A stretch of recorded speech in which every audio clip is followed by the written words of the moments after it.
Magandang araw mga kaibigan. Bigyan natin ng reaction, opinion itong post ng Protect Vice President Sara. Pahayag ito ni Congressman Libeste. Ito. Good job, Congressman.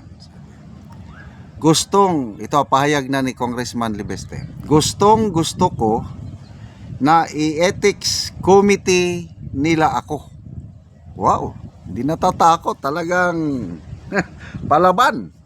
My balls talaga. Bakit? Gustong-gusto.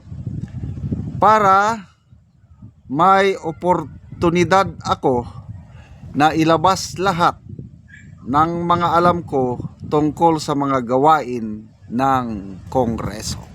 Wow naman. Sana ma-live stream ang ethics committee deliberation para kasi bubulgar niya ang mga alam niya. Ang dami niyang una, 2 million bonus, Christmas bonus.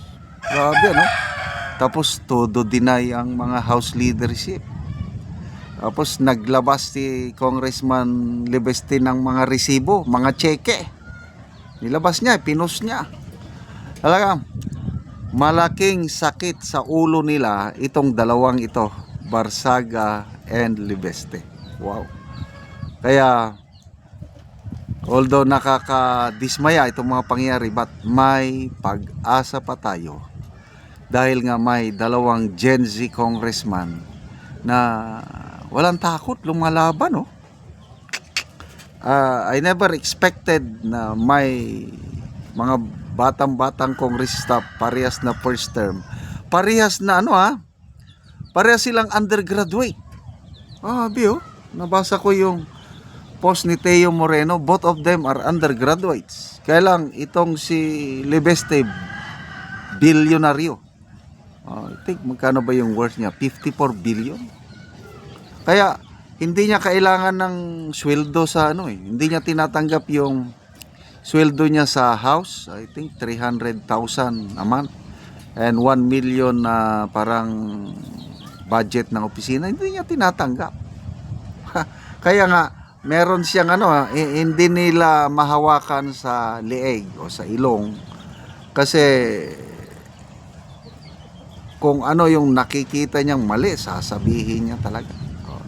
Lalo na yung Cabral files na yan. Nang dahil lang sa Cabral files na ang naratibo nila kinuha ng puwersahan. Anong klaseng script? O ngayon, nang dahil sa script nila na kinuha ng puwersahan, nagpapatunay na authentic yung hawak ni Congressman Libeste na Cabral files. Dahil kinuha mismo doon sa opisina, ibig sabihin, authentic. Dahil pinersa. Hindi sila nag-isip Kulang sila ng basta 8-8-an. Tapos ang dami ng mga may hawak ng kopya. At sige, tingnan natin. Ito si Ridon pa naman lang ang nagsasabi. Alam mo naman si Congressman Ridon, yung sabi niya na Dolomite Beach investigation November, sabi niya.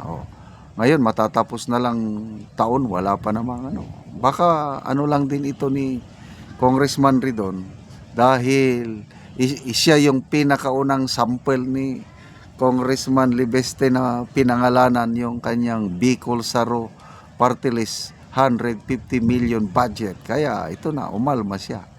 Sige, imbestigahan nyo. Ang taong gumagawa ng mabuti, walang kinakatakutan. Naranasan ko yan. Nung nasa serbisyo pa ako, kinakasuhan ako kung ano-anong kaliwat ka ng kaso ng mga makakaliwa. Sabi ko, bahala kayo, kasuhan niyo ako. Marilib ako as battalion commander, so what? Basta gawin ko ang trabaho ko, ganun. Kaya nakikita ko ang sarili ko dito sa dalawa. Barsaga and Libeste na kita nila yung malaking problema. At Ang tanong ganito kung hindi tayo, sino pa? Kung hindi ngayon, kailan pa? Yan eh. Kita mo na yung problema ng korupsyon eh. Nandun sila sa loob, nakikita nila. So, hindi sila pwedeng tumahimik. Anong kasabihan? Evil triumphs when good men do nothing. O at least may dalawang very active. Of course, may mga iba pa. In fairness sa Congressman Edgar Erese, Elisan Fernando, marami-rami rin. Hindi, kailang ang pinaka nasa frontline itong dalawang ito. At sana matuloy itong ethics complaint na ito kasi nga mas lalong maraming mabubulgar. Ang daming mga sources of information na ngayon ni Congressman Libeste kasi nakuha niya na ang suporta ng taong bayan. Plus of course, yung mga empleyado ng gobyerno na nasa Congress, maraming matitino yan sa Congress, maraming matitino sa DPWH na nagpapadala ng information, ganito po, ganito. So, bring it on. Na suspend nila si Congressman Barsaga, ba't hindi siya huminto? Baka naka-isang buwan na siya. Tama, mag-iisang buwan na. Di isang buwan na lang kanyang suspension. Balik na naman. Grabing tandem nitong dalawa. Tapos, they support each other. Yan ang maganda.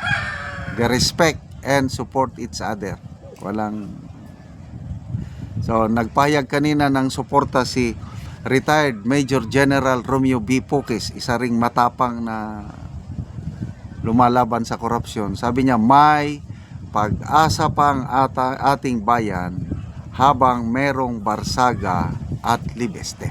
And I totally agree. Kaya tayo po, kahit sa social media man lang, mag-comment, mag-post. Pag may post sila na mag-laugh emoji, nakakatulong yun.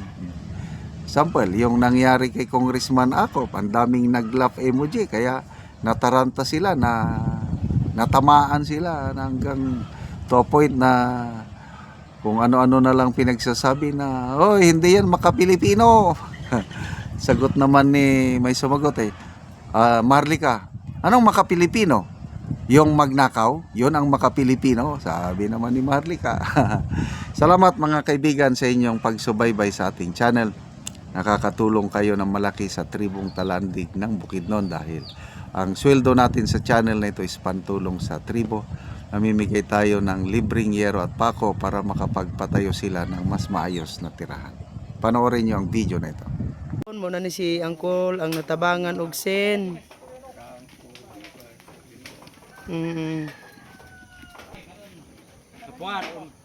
So muna yang balay. So muna ni ang itsura sa balay ni Angkol nga natagaan og sen. So kuan na gyud gatakinding na. Kuan na gyud kaayo. Makita gyud nato nga luoy na gid kaayo ang ilang kahimtang muna ni ang itsura.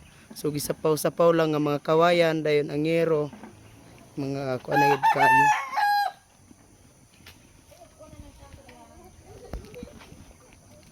Itsura sa yang balay ni Angkol. So atong tan-aw dito sa sulod.